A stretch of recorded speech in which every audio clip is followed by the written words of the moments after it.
मेरे प्रियजनों, आज के इस YouTube चैनल में पहली वीडियो मैं अपलोड कर रहा हूँ और आप सबको सबसे पहले तो 15 अगस्त स्वतंत्रता दिवस की हार्दिक बधाई। जय हिंद, जय भारत और सभी को मेरा शुभ अभिनंदन।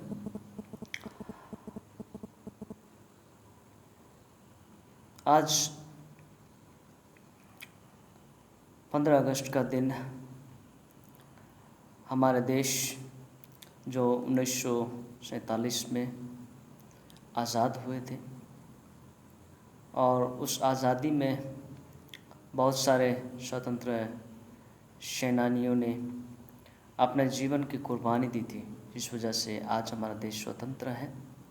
और हम गर्व करते हैं हमारे देश में, हम गर्व करते हैं उन कुर्बान हुए सभी सेनानियों के लिए, क्योंकि उनके चलते आज हमारा पीढ़ी स्वतंत्र है, आज़ाद है और हम आज़ादी की ज़िंदगी हमारे देश में जी रहे हैं। आज निश्चय ही हमारे जीवन में आज़ादी की ज़िंदगी इस देश में है, इसकी कोई शंका नहीं, कोई डाउट नहीं। आज फिर भी हमारे देश को आज़ाद हुए 73 इयर्स पूरे हो चुके हैं और 74 में लग चुके हैं। अभी तक हमारे देश में कुछ बातें ऐसी हैं जो अभी भी हमारे देश में हमारे देश के प्रति श्रद्धा की जागरूकता, हमारे देश के प्रति सम्मान की जागरूकता की आवश्यकता है। और हमारे देश में जिन बातों की कमी है वह सबसे पहली कमी है शांति की। पहले जैसी शांति अब हमारे देश में नहीं रही और हमें शांति की आवश्यकता है। और शांति हमें केवल धन दौलत और रुपये पैसों से नहीं मिलता, बल्कि शांति हमें तब मिलती है जब हमारे देश में सब कुछ नॉर्मल चल रहा हो, सब कुछ आराम से चल रहा हो, सबकी जीवन में उन्नति हो, खुशियाँ हो, आनंद हो, मेल मिलाप हो, भाई बंधुओं का भाईचारा हो, तभी हमारा देश में शांति कायम रह सकती है। और सच्ची शांति हमें इस संसार से तो कभी मिलेगी नहीं, क्योंकि सच्ची शांति के लिए हम कोशिश तो करते हैं लेकिन प्राप्त नहीं होती। हमारे मन में एक प्रकार की अशांति पैदा होती है और वो अशांति पैदा होने के कारण यही है कि हम अपने सृष्टिकर्ता, अपने बनाने वाला, अपने सृजनहार को खोजते हैं।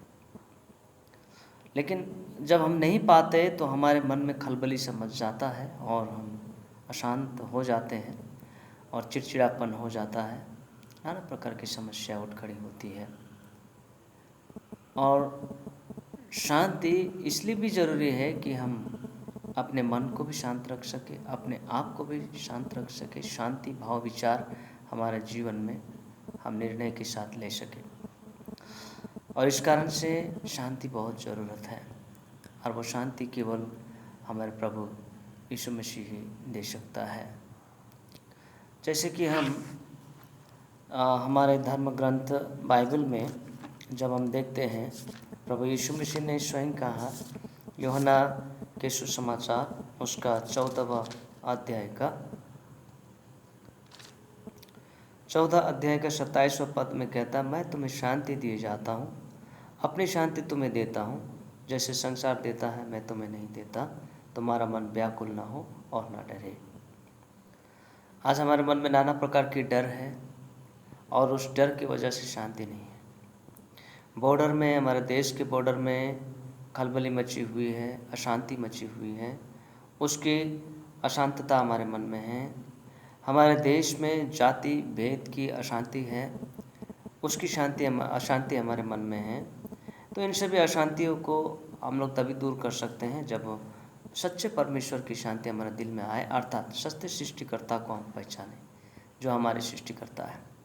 क्योंकि जो हमारे सृष्टिकर्ता है वो कभी भी हमें नष्ट नहीं होने देंगे। जैसे हमारे माँ, हमारे माँ और पिताजी हमें क्या चाहते हैं कि बच्चे अच्छे अच्छे बने आगे चलकर, चाहे वो बच्चे जितने भी शरारती क्यों ना हो, पर माँ बाप का प्रेम बच्चों के प्रति कम नहीं होता। वो जितना भी बदमाश क्यों ना हो, जितना भी बड़ा मर्डरर भी क्यों ना हो, या जैसे भी बुरा काम करने वाला क्यों ना हो, पर माँ बाप अपने बच्चों को प्रेम करता है, अपने बच्चों को बचाना चाहता है, अपने बच्चों को उस दंड से उन्हें छुटकारा देना चाहता है। तो यही माँ बाप की होती है कि हमारे बच्चे अच्छे बने, हमारे बच्चे अच्छे राह पर चले। लेकिन माँ बाप कभी भी उन्हें जान से मार देने के लिए कोशिश नहीं करता, क्योंकि यहाँ कहता है कि परमेश्वर स्वयं कहता है कि मैं तुम्हें शांति दिए जाता हूँ, अपनी शांति तुम्हें देता हूँ, जैसे संसार देता है वैसे मैं नहीं देता।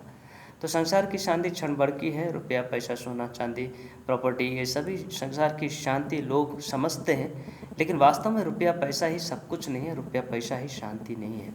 पर शांति के लिए हमें जीवित परमेश्वर के पास जाना पड़ेगा, तभी हम अपने मन में, अपने परिवार में, अपने परिवेश में, अपने देश में शांति कायम रख सकता है।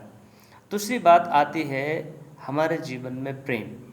अब प्रेम की कमी भी हमारे जीवन में है, हमारे देश में है। उस प्रेम की कमी को हम कैसे पूरा करें? आज हम हर एक आदमी को देखते हैं, हमारे भारत देश के अंदर में हम हर एक आदमी को देखते हैं कि किसी की थोड़ी सी भी गलती जो पाई जाए तो पब्लिक या आम आदमी जो है उनके ऊपर चढ़ आते हैं और आगे पीछे ना सोचते हुए उनकी इतनी धुलाई करते हैं कि वो शायद बच भी ना पाए। तो ऐसा क्यों है? आज इंसान और इंसान से प्रेम नहीं। हम पहले के भारत को भूल जा रहे हैं, पहले के भारत को भूल जा रहे हैं, पहले की कुर्बानियों को भूल जा रहे हैं जो हमारे भारत में की गई थी, हमारे सेनानियों ने किया था, हमारे सैनिकों ने किया था। उन सारी कुर्बानियों को हम भूल जा रहे हैं। वो कुर्बानियाँ क्यों दे रहे हैं बॉर्डर में बैठकर और देश की विकट परिस्थिति में आगे जाकर हमारे देश में हर प्रकार के अशांति को दूर करके शांति कायम रख के खुद अशांत में रहना, खुद दुश्मनों की गोलियों को झेलना, ये इतना सरल काम नहीं है। वो हमारे लिए कर रहे हैं, लेकिन हम क्या कर रहे हैं हमारे देश में, हमारे देश के अंदर में, वो बातें सोचने की ज़रूरत है।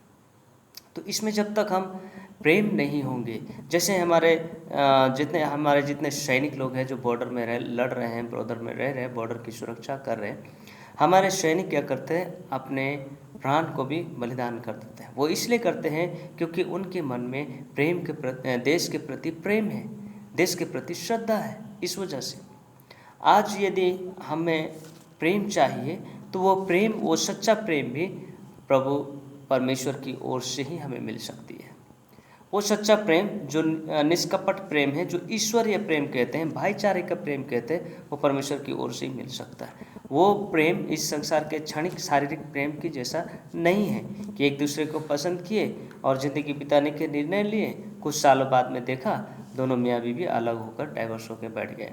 तो ये प्रेम वास्तव में शारीरिक प्रेम है और क्षण भर का प्रेम है, परंतु परमेश्वर का जो ईश्वरीय प्रेम है वह क्षण भर का नहीं है, वो अनंत अनंत काल तक का है।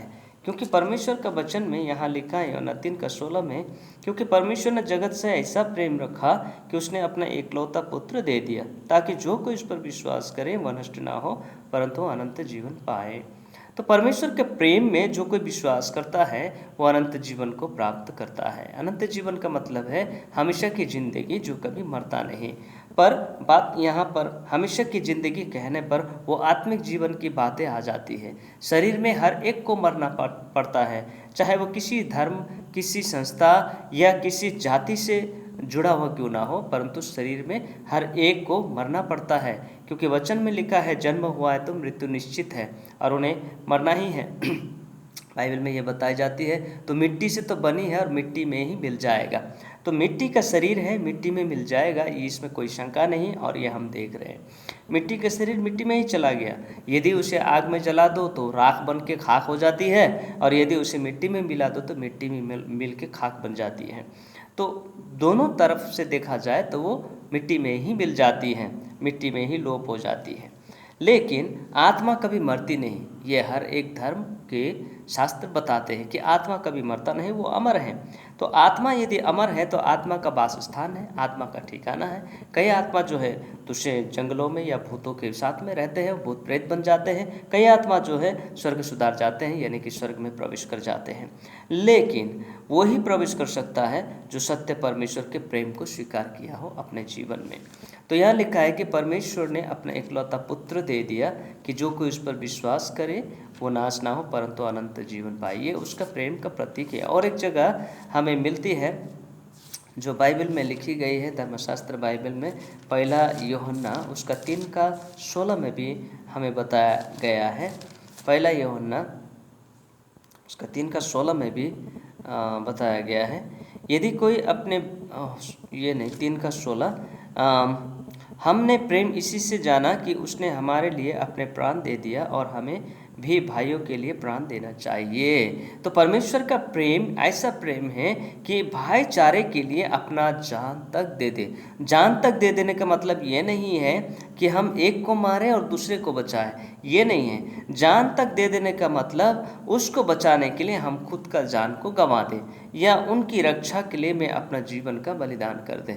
जैसे हमारे सैनिक लोग करते हैं बॉर्डर पर बैठ करके, वो लोग क्या करते हैं, हमारे देश की रक्षा के लिए अपने जीवन को दांव में लगा देते हैं। अपने परिवार को दूर दूर तक छोड़ करके, परिवार से दूर होकर के अपने ड्यूटी, अपने देश के प्रति श्रद्धा को पूरी तरह से निभाते हैं। क्या हम अपने देश के अंदर रहकर अपने देश के प्रति श्रद्धा, भाईचारे का प्रेम निभाते हैं? शायद ही होंगे। लेकिन हम क्या सोचते हैं, हम अपने ही परिवार, अपने ही कास्ट, अपने ही धर्म, अपने ही जाति को लेकर बैठे रहते हैं। हम कभी भी मानवता की भावना नहीं लेते, मानवता के प्रति विचार नहीं करते। लेकिन परमेश्वर हमें मानवता के प्रति विचार करने के लिए हमें जागरूक करती है। और यहाँ बताता है कि हमने प्रेम इसी से जाना कि उसने पहले उसने हमारे लिए अपने प्राण दे दिए और हम भी अपने भाइयों के लिए अपना प्राण दें। अब दूसरे वचनों में जब हम देखते हैं तो 5:3 में, क्योंकि परमेश्वर से प्रेम रखना यह है कि हम उसकी आज्ञाओं को मानें और उसकी आज्ञाएं कठिन नहीं हैं। परमेश्वर से प्रेम रखने का मतलब उसकी आज्ञा क्या है? उसकी आज्ञा एक दूसरे से प्रेम रखो, एक दूसरे से मेल मिलाप रखो, एक दूसरे को मदद करो, एक दूसरे की सहायता करो, यही है उसकी प्रेम। और परमेश्वर ही प्रेम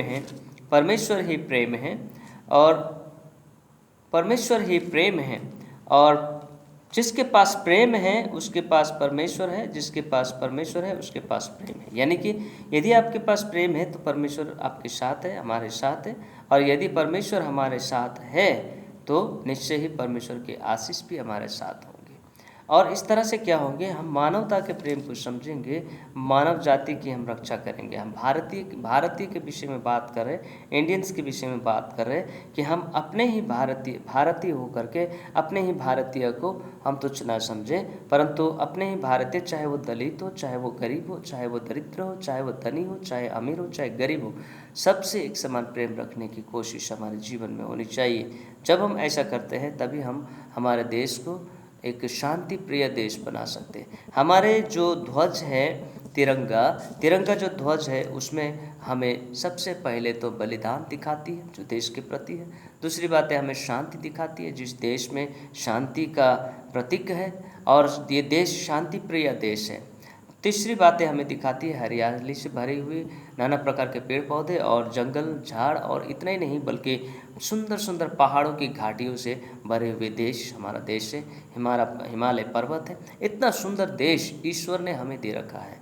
यदि हम इस देश में थोड़ी सी बातें, हम शांति वाली बातें, प्रेम वाले बातें यदि हम जुड़कर चले, भाईचारे का प्रेम हम रखें तो हमारा देश अति सुंदर होगा। हमारा देश के जैसा कोई देश नहीं होगा इस दुनिया में।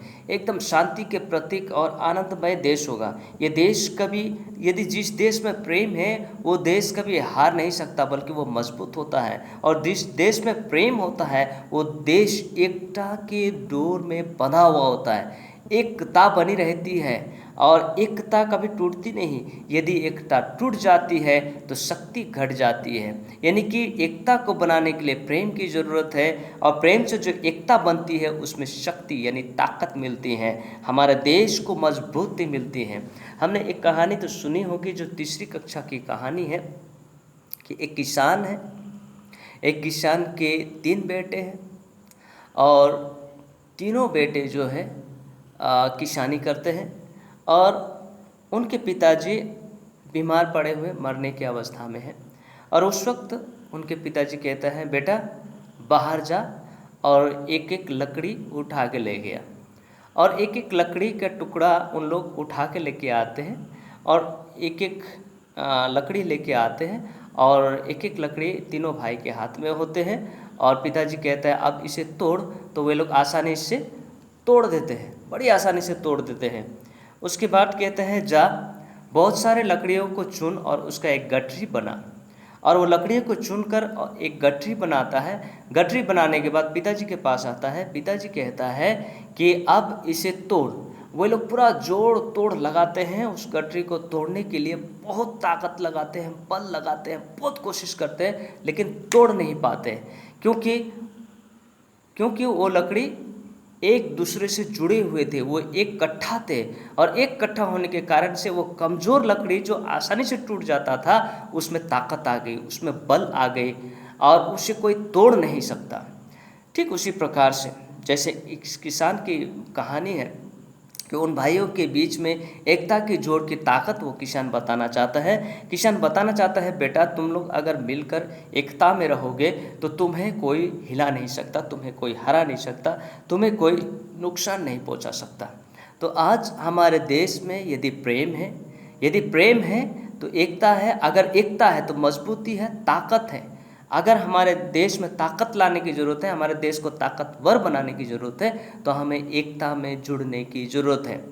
हमें एक दूसरे को अवहेलना नहीं करना है, एक दूसरे से घृणा नहीं करना है, एक दूसरे से द्वेष नहीं करना है, बल्कि एक दूसरे के साथ एकता के सूत्र में बांधते हुए हमारे देश को आगे की ओर जब हम ले जाते हैं, हमारा देश मजबूत होता है, हमारा देश परिपक्व होता है, ताकतवर होता है।